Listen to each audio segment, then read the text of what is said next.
saw my ritual every morning.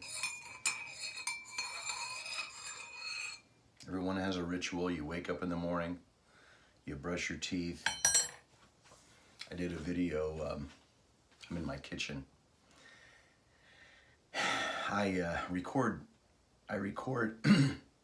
not necessarily videos, but almost every morning I record voice recordings on my phone when I wake up in the morning. And, excuse me. So, about a year ago, I saved this little cactus. I did a video on it because one of my students was telling me about his son who he couldn't get to come to the class. And so I did a video kind of, rather than telling him directly, I used the plant as a metaphor. And this dying little, it was like a dying little plant. And most people wouldn't think anything of it than throw it in the trash. But I put it in this little pot and I nurtured it. I gave it water and put it in the sunlight. And it took a year to grow into this, but it's very healthy. But it took a lot of attention. And so that's the same thing with a child. It takes a lot of attention, a lot of care, especially for the difficult ones. I was a difficult child. I was the kid that, this video is now being brought to you by a question that was given to me yesterday by someone that read the book. He said, "Why did you write the book? How did you come up with all these stories that happened to you in childhood?" And so I see myself in a lot of the troubled kids that come in through the studio. And when the parents are complaining about the kid, I kind of go like this. You know, I know I can help the kid, but the parents have to be on board with some of the tactics that I use, because the tactics that I'm using are from the 7th century Silla dynasty in Korea.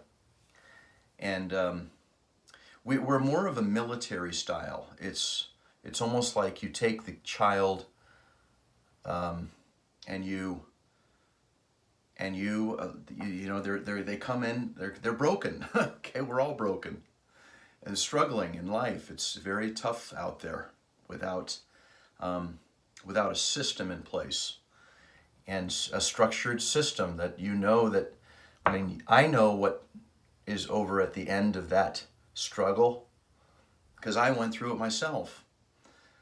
But then a lot of the parents, they take their kid out because it's not quick enough. It's not a fast enough fix. And it's frustrating to have the parent take the kid out of the class because, oh, my son doesn't like it, or my daughter doesn't like it anymore. It's not working on him anymore. And I just say, well, you know, and I don't really argue with them at that point, because I feel like a parent knows best. But as the instructor, as a coach, as a teacher, you see that kid struggling or that adult struggling, because if the kid struggles, and then they become a young adult and they've struggled up until a young adult, it's not like then they just because they're an adult they stop struggling. They struggle through as adulthood as well, and they also use drugs to numb that pain from the struggling from being a child. You struggle through that, and so that's what my book is about. I was explaining this to the gentleman that I talked to last night, and so I've got anyway. So I just wanted to let you know.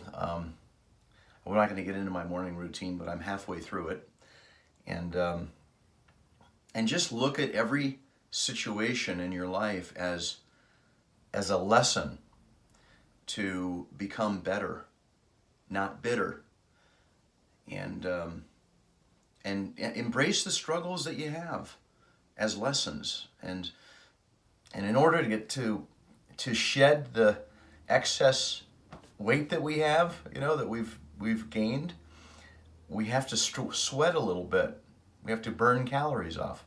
And it is possible to burn the memories out of our system. It is possible to reprogram yourself through a very disciplined system. And that's what martial arts did for me.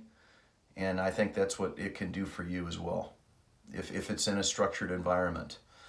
Extremely intense, extremely disciplined, but it can be very fun as well. Ask any military person that went through a boot camp. I'm not saying this fun gym boot camp. I'm talking about a 7th century Silla dynasty, the same rituals that you prepare yourself for battle. That's basically what we're doing in the class, is we're preparing ourselves for this battle called life. And each day that we live it, we have to always be courteous, because in battles we hopefully we never have to fight. We never have to harm another person outside of ourselves, because we're constantly harming ourselves by the thoughts that we're generating within ourselves. I'm not a doctor, by the way. I'm not advising you like a doctor would. I wrote my book based on my own personal experience. People seem to really like it. And it's called The Matador and the Mustang, Part 1. Part 2 will be out on my dad's birthday on August 4th. And the Matador is my dad. Just to let you know, the Matador is my dad. And the Mustang is a Marine Colonel Mustang. And the Mustang is in book 2. Colonel Johnson's introduced, and it's a book of stories of a conversation that I had with Colonel Johnson about life, about battles of life. And so I hope you'll be inspired and touched by the stories, because I know that it helped me writing them. It helped me tremendously writing these stories. So you have the power within you, uninhibited by drugs or alcohol, to do whatever it is that you want to do. And it's and so anyway, God bless you, and thank you for listening. All the best. Make an excellent day.